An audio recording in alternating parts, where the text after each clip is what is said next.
এই আয়োজনের যদি একটু গল্প জানতে চাই, একটু যদি ছোট করে বলেন যে আসলে প্রাণীদের প্রতি এই যে ভালোবাসার নতুন দৃষ্টান্ত স্থাপন হলো, সেটি আসলে। আমাদের অ্যাক্টিং চেয়ারম্যান জনাব তারেক রহমান, আপনারা দেখেছেন রাজনীতিবিদ, একই সঙ্গে মানবিক নেতা হিসেবেও সে হচ্ছেন। আমরা বিএনপি পরিবার, উনি প্রতিষ্ঠিত করে যে কাজগুলো করছে আপনারা দেখছেন। উনি যে আপনার জীব যৌব আপনার প্রাণীদের যে এতটা ভালোবাসে, আমি এই সংগঠনের সমন্বয় হিসেবে কাজ করতে যে আমি দেখেছি। আমি যখন কাজটা শুরু করি তখন উনি আসলে অনেকগুলো পরামর্শ দিয়েছে, যে পরামর্শগুলো মানে আপনি চিন্তা করতে পারবেন না। উনি যেদিন আমাদের সাথে কথা বলছিলেন তখন ছিল লাঞ্চ টাইম, উনি লাঞ্চ ঠিক সময় মতো সেদিন করেনি, আমাদেরকে প্রায় 1.5 ঘন্টা সময় দিয়েছিল। আমাদের এই প্রতিষ্ঠানে যারা জড়িত আছে ওই দিন সবাইকে নিয়ে বসা হয়েছিল। আমি পরে শুনেছি যে উনি লাঞ্চ সঠিক টাইমে না করে 1.5 ঘন্টা পর করেছে সেদিন, আর 1.5 ঘন্টা সময়টা আমাদের খাবার টেবিলে খাবার রেখে, মুখের ভাত রেখে আমাদের সাথে 1.5 ঘন্টা সময় দিয়েছে এই প্রাণী এবং প্রাণী ও প্রাণের এই উৎসবটা নিয়ে। তারপরে আমরা ওনার বিভিন্নভাবে প্রশ্ন করার চেষ্টা করেছি। উনি এত জানে প্রাণী নিয়ে এবং প্রাণীর ল নিয়ে, বা ভবিষ্যতে প্রাণী যে আপনাদের এখানে আমাদের সাংঘর্ষিক যে আইনগুলো আছে যেগুলো একটা আইনের সাথে একটা মেলে না, যেমন আপনার বাংলাদেশ সরকার একটা আইন করে, পশুপ্রেমীর একটা আইন চাই, তারপরে কিছু আইন করে রাখছে যে আইনের প্রয়োগ নাই। এগুলো নিয়ে উনি এত জানে, এত মানে ওনার কাছে আমরা পাইছি। পরে আমরা যখন ওনার বললাম তখন আমাদের বলার আগে উনি আমাদেরকে ঠাস ঠাস করে বলে দিল যে বাংলাদেশে ক্ষুদ্র ক্ষুদ্র সংগঠন আছে এটার, কিন্তু এগুলো একত্রিত করলে কেমন হয়।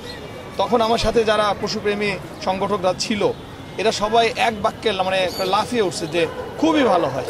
তখন সে সঙ্গে সঙ্গেই একটা আশা প্রকাশ করে যে সবাইকে নিয়ে সমন্বয় একটা অনুষ্ঠানের মাধ্যমে যদি একটা জাতীয় কমিটি হয় সারা বাংলাদেশে, তাহলে এই উদ্যোগটা খুব ভালো হবে এবং ভবিষ্যতে যে এই যে প্রাণীগুলো যে আপনার পথে ঘাটে আহত হয়ে পড়ে থাকে, এতে কিন্তু কোনো হয় না। তারপরে আপনারা দেখেন একটা জিনিস, অনেক এলাকায় কুকুর বেশি হলে সঙ্গে কুকুরকে গুলি করে মারা হয়, কুকুরকে আপনার ফাঁসি দিয়ে মারা হয়।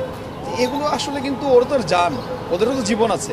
এগুলো আসলে উপলব্ধি করে এদের বিরুদ্ধে দাঁড়ানোর জন্যই এই সংগঠনগুলো তৈরি করছে এবং এই দুরবস্থার পশুগুলো পাখিগুলোকে হেল্প করার জন্যই।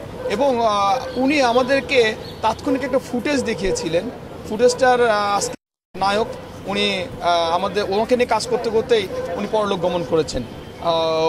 ওনাকে অ্যাওয়ার্ড দেওয়া হবে, নামটা আমি এখন না বলি, একটা থাক। উনি 6 বিঘা জমির উপরে পাবনায় পাখির অভয়ারণ্য গড়ে তুলেছিলেন। একটা হিন্দু ভদ্রলোক, উনি স্কুল হেডমাস্টার। আমাদের মূল অনুষ্ঠানে তাকে অ্যাওয়ার্ড দেওয়া হবে আজকে। উনি পরলোক গমন করেছেন, আমরা খুব কষ্ট পেয়েছি, কিন্তু ওনার পক্ষ থেকে ওনার ভাতিজা আসছে, সে অ্যাওয়ার্ড নেবে। এই লোকটার সম্বন্ধে ওখানে প্রামাণ্যচিত্র দেখাবো আমরা।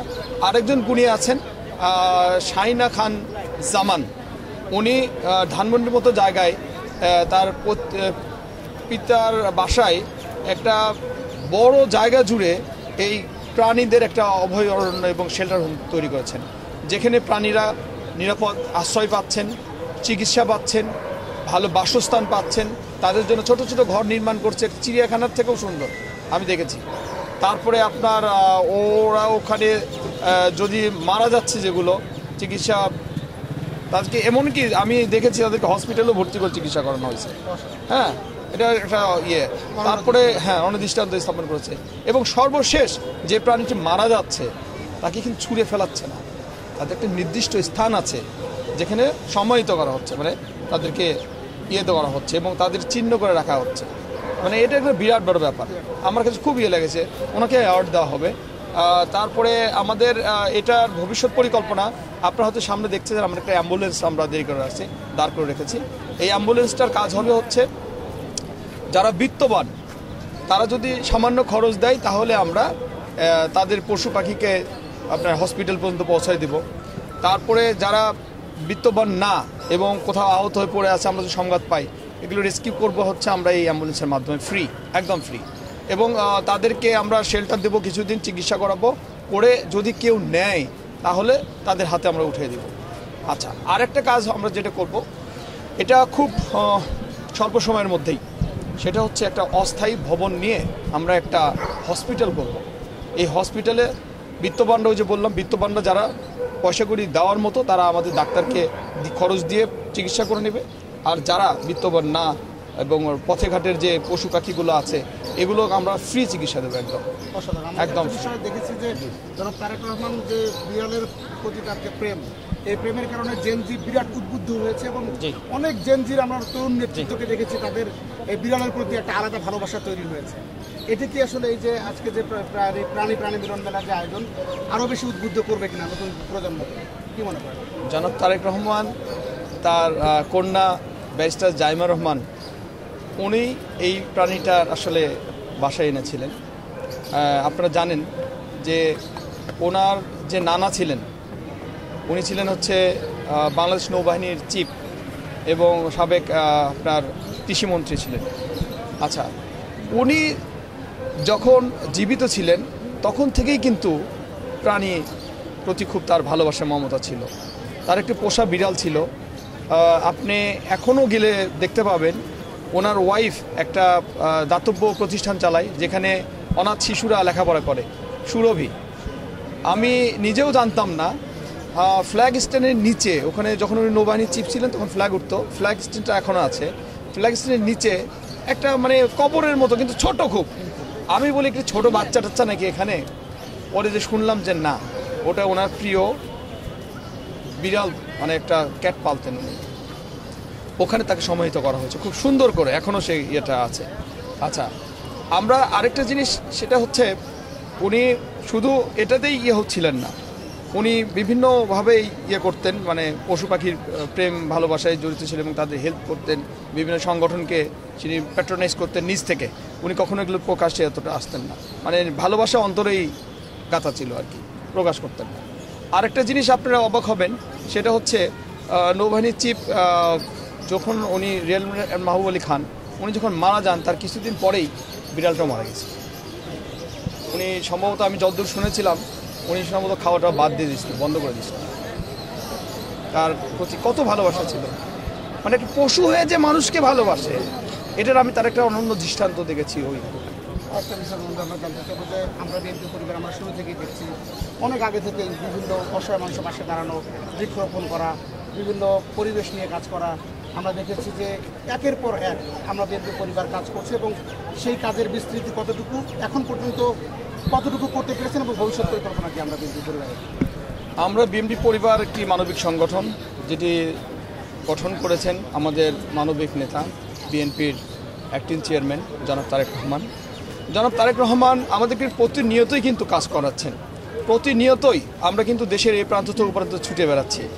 উনি যখনই যেখানে মানবিক দেখতেছেন, মানে কোনো একটা লোকের কোনো একটা দুরবস্থা, হয়তো অনেকে আবার দেখতেছেন যে একটি পা হারিয়েছেন, যেমন আপনার 24-এ হয়ে গেল, জুলাই যুদ্ধ হয়ে গেল। এখন এই দেশটা মানে সেকেন্ড, আমি বলবো এটা সেকেন্ড একটা মানে মুক্তিযুদ্ধের পরেই এটা একটা সেকেন্ড যুদ্ধ হয়েছে বাংলাদেশে, যেখানে আপনি দেখেছেন যে হেলিকপ্টার থেকে গুলি করা হয়েছে আমাদের উপরে।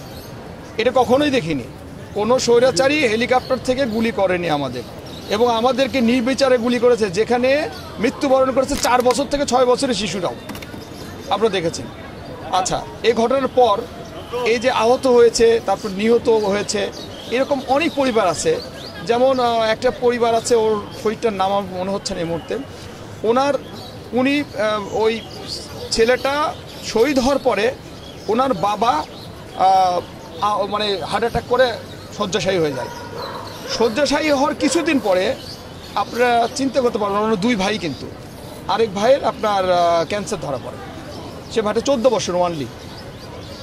তখন এই সংবাদটা জনাব তারেক রহমানের কাছে পৌঁছলে সঙ্গে সঙ্গে আমাদের নির্দেশ দেন, আমরা কালক্ষেপণ না করে তাদের চিকিৎসার দায়িত্ব সব নিয়ে নেই আমরা, এবং অদ্যাবধি আলহামদুলিল্লাহ সে ভালোর পথে।